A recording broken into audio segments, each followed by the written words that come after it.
Welcome back. Now, Graça Machel plans to secure seats to young people at the AU and SADC because their decisions are decided by much older people. Today, she's having dialogues with youths from 16 African countries. And although starting off with Southern African countries, the African Youth Networks movement is tasked with empowering African voices with skills to transform their communities. For more, we cross to our reporter, Nombuso Mahlangu, who joins us then as well from that over there. Nombuso, thank you so much for the time. The conversations are clearly those that are absolutely necessary. Have you heard from Graça Machel exactly what it is she's looking for, what it is that these leaders will necessarily be doing at the council itself? Good day, Warabile. It's absolutely amazing to be here with Mrs. Machel herself and another founder of Minds, which is basically the Mandela Institution for Development Studies, Mr. Dr. Nkosana Moyo.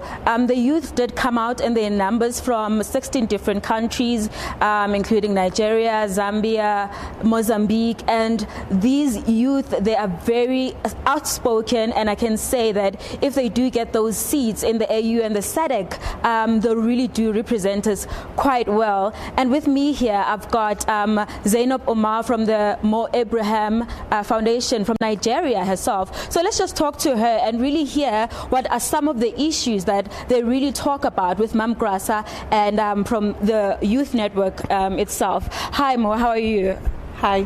I'm very excited to be here. Thank you. Can you take us through some of the dialogues that you've been having throughout the day, and what are some of the outcomes that you guys have achieved?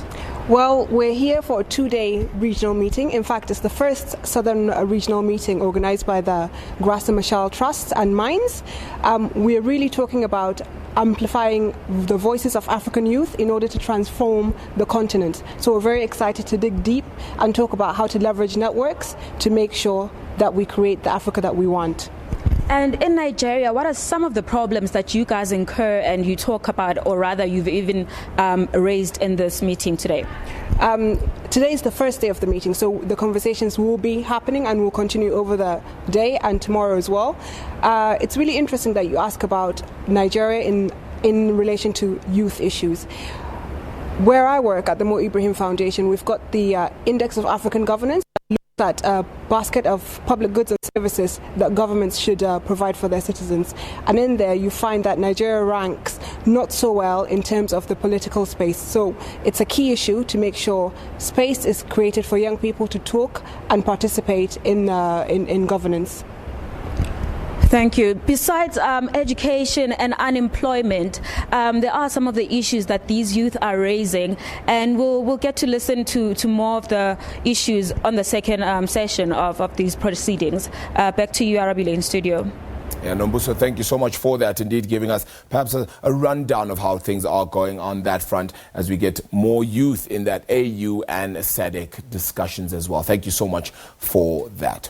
We'll take a short break now. We do come back with more news right after the short break. Do stay tuned. This is On Point.